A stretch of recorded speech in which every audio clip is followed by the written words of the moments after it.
Greetings, in this video I'm going to show you how to operate a GE dehumidifier.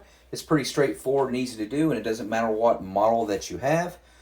And so the design is pretty much similar throughout all the GE dehumidifiers. You got your filter in the back, and of course I popped on the wheels here on the bottom that you can have on or off. And there's the filter here on the back. Pretty simple design. Once the filter is dirty, you remove the filter, clean it with dishwasher, dry it, and then put it back on. Of course, you want to do that while the power's off. And the air will come in this way, and it'll come out this way. So it'll remove all the moisture and going through here, and then come out this way with clean, good air.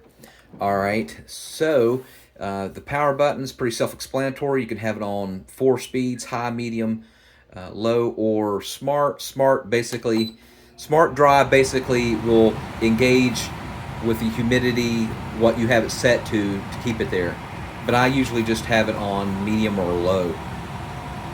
All right, the humidity in the room, so in order to adjust the humidity of what you want it to be at, so let's say I want it at 35, I just let it go, and then it'll go down to 35.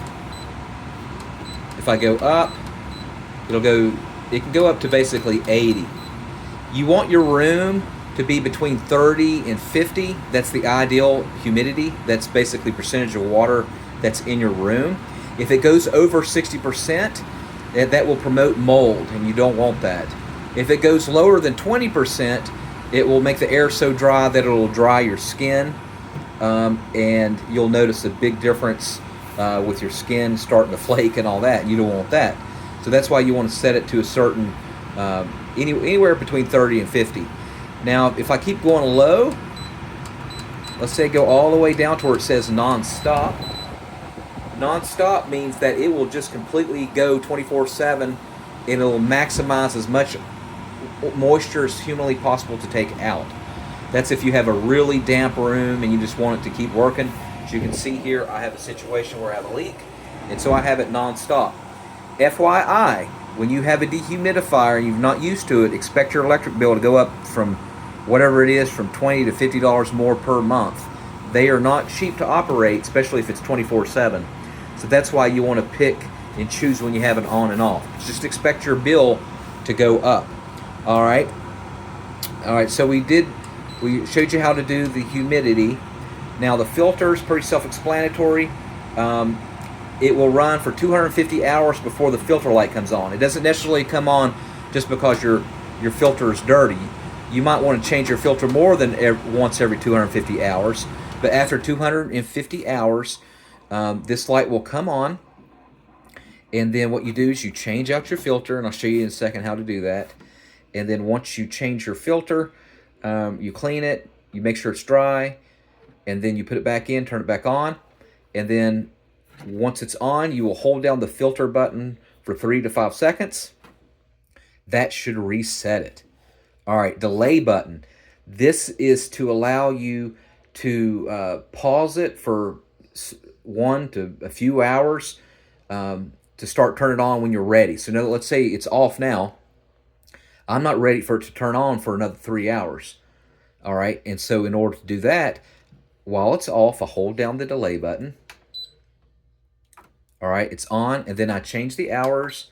So I want it, in 3 hours, I want it to start coming on continuously. All right, so it's now set, so in 3 hours, this thing will turn on. Now, if it's on, you could do the same thing. You could turn it off in how many hours? So what I'll do is I hit delay. I'll say I want it to turn off in 1 hour.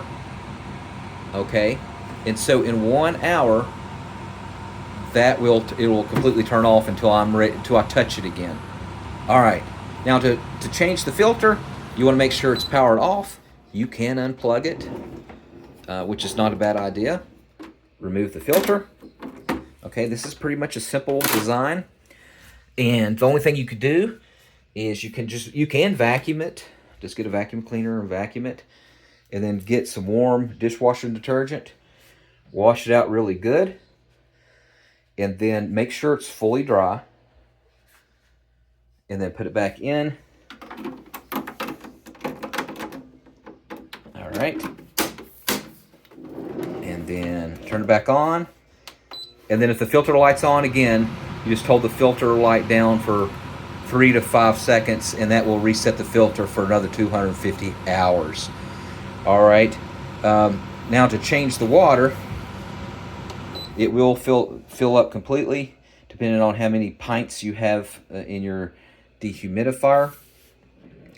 A light will come on. Usually it'll stop sometimes. Sometimes it'll keep running, but it'll stop, and then it's waiting for you to empty it.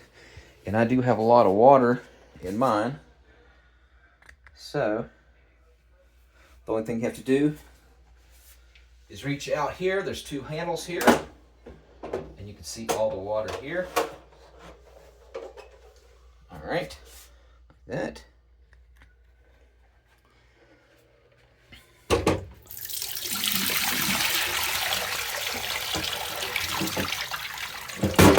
All right, empty it out and put it back in. Now, some people will ask the question, is this water potable? Meaning, is it drinkable? Can you drink dehumidifier water? No. Don't give it to your pets, and don't give it to your plants. It's called gray water, and don't even filter it and reuse it after you filter it. It's no good. Dump it out where it belongs. All right. I'm pretty happy with the GE. You'll see a lot of them that are refurbished. So you can get them on Amazon or online where it'll say certified refurbished. That basically just means that it's already been used by somebody, and then you buy it. So for example, I've only paid at Ollie's, I paid $120 for this dehumidifier. If I bought it brand new on Amazon, it would be $220, let's say. So you are saving a little bit of money. No, you're not getting a new one, but they test them out. But what that should tell you is that dehumidifiers do not last forever, and they do break, and they do go bad. That's why there's so many refurbished out there. Just be completely aware of it, and also keep being aware the expense is not the cost of your dehumidifier. The expense is in the electricity that it takes to run them. So do not run them just to clean your air. Just use your air. That's what an air conditioner, central air conditioner, is for. That's what cleans your air. All right. You'll find in southern climates like Florida, Louisiana, you could set it in an air conditioned room, and you're going to get this thing full within a day because of the humidity in the south. If it's if it's in the north, right now I'm in the north, it'll take a week for it to fill up. All right, or depending on the condition of the room. Thanks for watching. Make sure you subscribe.